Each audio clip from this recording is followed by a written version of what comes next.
ఇక్కడ cinema review so ఇవాళ వీడియోకి వచ్చేసరికి గుర్రం పాపిరెడ్డి అనే మూవీకి సంబంధించిన ట్రైలర్ అయితే వచ్చేసింది. దానికి సంబంధించిన రివ్యూ అయితే తీసుకొచ్చినాను. సో ట్రైలర్లో చూసుకుంటే మాత్రం మనం శ్రీశైలం పోతున్నాం, అక్కడ పోతున్నాం అనేసి అయితే అంటారు. ఎందుకు పోతున్నాం ఏందనేసి అయితే అంటే సింపుల్గా ఏం లేదు, శివాలను తీసుకురానికి ఏదో మిస్టరీ ఉంది, శివాల కాడ తీసుకొచ్చింది. ఇక్కడ జడ్జి క్యారెక్టర్లో మన బ్రహ్మానందం గారు ఉన్నారు. మోస్ట్లీ మన కమెడియన్స్ ఎవరైతే ఉన్నారో వాళ్ళందరినీ యూటిలైజ్ చేసుకుని అన్నట్టే కనిపిస్తుంది. ఇంట్లో మన యోగి బాబా గారు ఉంటారు, చాలామంది మంచి కమెడియన్స్ కూడా ఉన్నారు భయ్.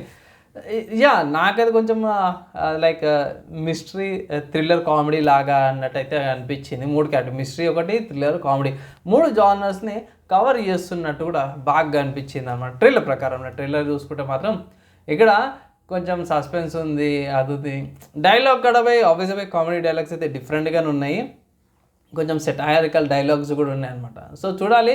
బ్రహ్మానందం గారిది జడ్జి క్యారెక్టర్ అయితే బాగానే ఉంది. అండ్ ఇంకొక క్యారెక్టర్ ఉన్నాడు భయ్, అతని పేరు గుర్తుకొస్తలేదు, మొత్తం గుండు ఉంటుంది, సీనియర్ యాక్టరే, అంటే పేరు గుర్తుకొస్తే అతనిది కూడా బాగానే ఉంది. ఇక్కడ మెయిన్ చూసుకుంటే ఫైరా గారిది కూడా యాక్టింగ్ కొంచెం ఇంప్రూవ్ అయినట్టుంది ఇక్కడ.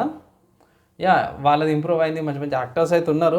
మోస్ట్లీ ఇవి నేను చూసిన కాడికి అయితే మాత్రము ఫుల్ అండ్ కామెడీ ఉండేటట్టుంది. జోగి బాబా గారిది సెటైరిక్ డైలాగ్స్ కూడా బాగానే ఉన్నాయి. మూవీ ఎప్పుడు వస్తుందన్న అంటే మూవీ వచ్చేసరికి డిసెంబర్ 19కి థియేటర్లో రిలీజ్ అవుతుంది. కానీ ఇక్కడ పెద్ద ట్విస్ట్ ఏంటంటే ఈ వీకే అవతార్ ఫైర్ అండ్ యాష్ అనే మూవీ కూడా వస్తుంది, ఇంటర్నేషనల్ లెవెల్లో వస్తుంది. ఆ మూవీతో పాటు ఏదో ధీటు కాలేదు, మేబీ ఒక 2 షోస్ పడవచ్చు. ఆ మూవీకి సంబంధించిన పబ్లిక్ టాక్ అయితే కష్టమే, కుదిరితే తీసుకొస్తాను, లేకపోతే ఇట్లా సింగిల్గా నా రివ్యూ అయితే ఇచ్చేస్తాను. సో మోస్ట్లీ అయితే మాత్రం కామెడీ ఎంటర్టైనర్ ఉండే అవకాశం అవుతుంది.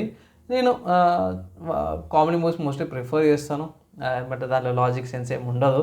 సో కామెడీ పరంగా బాగుంటుంది అని చెప్పి సో ఇంట్రెస్టింగ్ నాకు అనిపించింది. సో చూద్దాం, మూవీ వచ్చినాక నా రివ్యూ అయితే తీసుకొస్తాం, వెయిట్ అయితే చేయండి.